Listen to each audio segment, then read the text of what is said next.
Class 6 का exercise 3.3 संख्याओं का खेल। प्रश्नावली 3.3 के प्रश्न संख्या 1 में क्या कर रहा है? निम्नलिखित संख्याओं के मौसो अभाज्य गुणनखंड द्वारा ज्ञात करें। किस विधि द्वारा? अभाज्य गुणनखंड विधि द्वारा। हमने आपको अभाज्य गुणनखंड विधि बताया हुआ है कैसे करना है, तो चलिए देख लेते हैं। पहला है 24 और 36। ठीक, तो यहाँ से हम 24 का पहले देख लेते हैं। 12 अभाज्य गुणनखंड कर लेते हैं 6, 3। तो 24 का कितना आ गया? 2 गुने 2 गुने 2 गुने 3। ठीक है। अब 36, 2, 18, 9, 3। तो 36 का क्या हो जाएगा? 2 गुने 2 गुने 3 गुने 3। यहाँ से कॉमन क्या मिल रहा है हमें? ये 2 कॉमन है, ये भी 2 कॉमन है, ये 3 कॉमन है। तो यहाँ से उभयनिष्ठ अपवर्तक क्या हो जाएगा? 2, 2, 3। और इन सबों में महत्तम समापवर्तक हमारा क्या हो जाएगा? सबसे बड़ा कौन है? 3। ठीक, चलिए दूसरा बी 40 और 60 का। ठीक है, तो 40 का 2, 20, 2, 10, 2, 5। तो उसको हम लिख सकते हैं 2 गुने 2 गुने 2 गुने 5। और 7 को कैसे करेंगे? 2, 30, 2, 15, 3 बचे 15। तो 7 का हो जाएगा 2 गुने 2 गुने 3 गुने 5। यहाँ से ये 2 कॉमन है, ये 2 कॉमन है और ये 5 कॉमन है। तो यहाँ हम लिखेंगे उभयनिष्ठ अपवर्तक क्या हो जाएगा? 2, 2 और 5। तो मौसो क्या हो जाएगा? हमारा सबसे बड़ा कौन है? 5 है।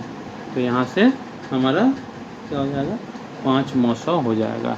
ठीक है, चलिए देख लें। और फिर सी 20, 50। ठीक है, 20 और 50। तो 20 का क्या हो जाएगा? 2 से 10, 2 से 5, 2 गुने 2 गुने 5। और 50 का 25, 50, 25, 2 गुने 5 गुने 5। कॉमन 2, 5। उभयनिष्ठ अपवर्तक 2 और 5। तो मौसो हमारा क्या हो जाएगा? 5। ठीक, डी क्या है इसमें? 4 और 12 का। तो 4 का हम लिख सकते हैं 2 गुने 2 और 12, 2 छक 12 और 2 3 6। ठीक, यहाँ ये कॉमन हो गया, ये कॉमन हो गया। तो यहाँ हम लिखेंगे उभयनिष्ठ। ये सारी प्रोसेस जो है, जो इन सबों को आप देख रहे हैं, ये बड़े वाले संख्याओं के लिए। छोटा संख्या को तो आप एज इट इज़ भी कर सकते हैं। उभयनिष्ठ अपवर्तक 2 और 2 है। तो मौसो हमारा क्या हो जाएगा? 2 हो जाएगा। ठीक, चलिए डी के बाद जो है ई पर आते हैं। क्या है ई में? 12, 72, 84। 12, 72 और 84। 12 को तो लिख सकते हैं 2 गुना 2 गुना 3। और 72 का निकाल लेते हैं। 2 3 6, 6 दूनी 12, 36 दूना 72, 18 दूना 36, 9 दूना 18, 3 3 9। तो 72 को हम लिख सकते हैं 2 गुने 2 गुने 2 गुने 3 गुने 3। ठीक, अब आ जाए 84 का। 4, 2, 21, 3 7 21। ठीक, तो 84 को यहाँ लिखेंगे 2 गुने 2 गुने यहाँ पर 2 कॉमन है, फिर ये 2 कॉमन है, यहाँ से ये 3 कॉमन है। तो यहाँ हम लिखेंगे उभयनिष्ठ अपवर्तक बराबर 2, 2, 3 और मौसम क्या हो जाएगा इन उभयनिष्ठ अपवर्तक में जो सबसे बड़ा होगा यानी कि 3। ठीक है, चलिए ई के बाद जो है एफ देख लेते हैं। एफ में क्या है 12, 72 और 84। ठीक है, तो 12 का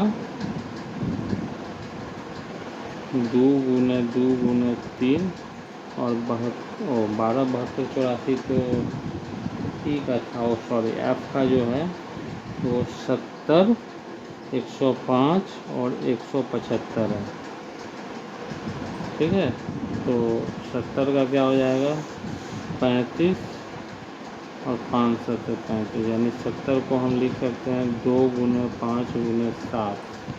105 का तो 5 से 5 दूनी 10 और 5 3 सत्ते 21। तो 105 का लिख सकते हैं 5 गुने 3 गुने 7। और अब हो गया कौन सा 175। 3 5 15 में 5 से बजे 5 3 15 और 50 25 5 सत्ते 35। 175 को हम कैसे लिख सकते हैं 5 गुने 5 गुने 7। इन तीनों में ये 5 कॉमन है और ये 7 कॉमन है। तो यहाँ हम लिख सकते हैं उभयनिष्ठ अपवर्तक क्या हो जाएगा 5 और 7 और यहाँ से मौसम क्या हो जाएगा सबसे बड़ा जो है वो 7। ठीक है, चलिए अगले प्रश्न को देख लेते हैं।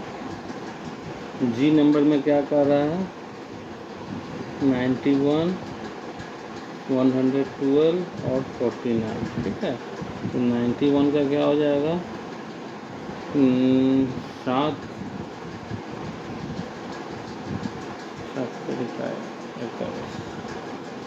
7 हो जाएगा एक बार में और 3 7 13 91। तो 91 को हम क्या लिख सकते हैं 7 गुने 13 112। इसका क्या हो जाएगा 3 का 9 10 11 22 नहीं होगा ये। तो 112 7 7 और 7 42 7 से लगाते हैं तो 7 और 7 42। ठीक, 2 8 16 थोड़ा सा ऊपर निकले, हालांकि आप 2 से भी लगाते हुए आ सकते थे। ठीक, तो 112 को हम क्या लिख सकते हैं 7 गुना 2 गुना 2 गुना 2 गुना 2 और सीधा 49 के लिए तो कुछ करना ही नहीं है। यहाँ से हमें 7 कॉमन मिल रहा है। तो उभयनिष्ठ अपवर्तक क्या हो जाएगा 7 और मौसम भी हमारा 7 हो जाएगा। ठीक है, ये दूसरा नंबर क्या कर रहा है कि निम्न का मौसम क्या है 2 क्रमागत संख्याएं। पहला जो है 2 क्रमागत संख्याएं, तो आप देख लीजिए 3 4 2 क्रमागत है तो इनका मौसम क्या होगा चाहे 4 5 सभी का मौसम क्या हो जाएगा आपका एक ही होगा।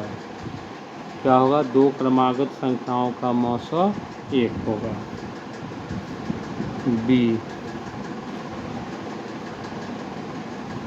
बी में क्या है 2 क्रमागत सम संख्या। तो सम संख्या क्या है आपका 4 हो गया 6 क्रमागत, तो इनका मौसम क्या हो जाएगा 4 को आप क्या लिख सकते हैं 2 गुना 2, 6 को क्या लिख सकते हैं 2 गुना 3। तो 1 है तो यहाँ से तो मौसम जो है 2 हो जाएगा। 6 और 8 देखते हैं तो 6 को लिख सकते हैं 2 गुना 3 और 8 को 2 गुने 2 2 गुने 2 2 तो है ही एज इट इज मौसम जो है 2। तो निष्कर्ष क्या निकला कि मौसो क्या होगा, 2 होगा। 2 क्रमागत सम संख्याओं का मौसो 2 होगा। सी, 2 क्रमागत विषम संख्याएं। तो विषम संख्याएं जो है क्रमागत में 3 और 5, ठीक है। तो 3 और 5 इनका मौसो क्या हो जाएगा, ऑब्वियसली जो है इनका मौसो क्या होगा, 1 ही होगा, ठीक, क्योंकि कॉमन कुछ मिलेगा ही नहीं। अगला प्रश्न 3, निम्न का मौसो अभाज्य गुणनखंड द्वारा ज्ञात करें। वही चीज़ है तीसरे जो पहले नंबर पे आपने बनाया हुआ है, 1 2 हम बता देते हैं आपको। क्या कर रहा है ये में 4 और 15 का, तो अभाज्य गुणनखंड है तो 2 गुना 2 और 15 है तो 3 5 15। तो ठीक है, ये देने के पीछे रीज़न यही था कि यहाँ पर आप जो है एक इंटरफेयर करेंगे, क्योंकि एक किसी संख्या मल्टीप्लाई करने पर उसका वैल्यू चेंज नहीं होता है। तो यहाँ से जो है उभयनिष्ठ क्या आ जाएगा हमारा, उभयनिष्ठ अपवर्तक 1 हो जाएगा, क्योंकि 1 ही कॉमन है। तो मौसो हमारा क्या हो जाएगा, 1 हो जाएगा। बी, 8 और 9। तो 8 को क्या लिख सकते हैं, 2 दूनी 2 गुने 2, 9 को 3 3 9, और उसमें मल्टीप्लाई 1 कर दीजिए। यहाँ से उभयनिष्ठ अपवर्तक 1 हो जाएगा और मौसो भी 1 हो जाएगा। सी, क्या है 4 और 13, 4 और 13। तो 4 का हो जाएगा 2 गुने 2 और 13 गुने 1 कर दीजिए और 1 गुना 13, ठीक।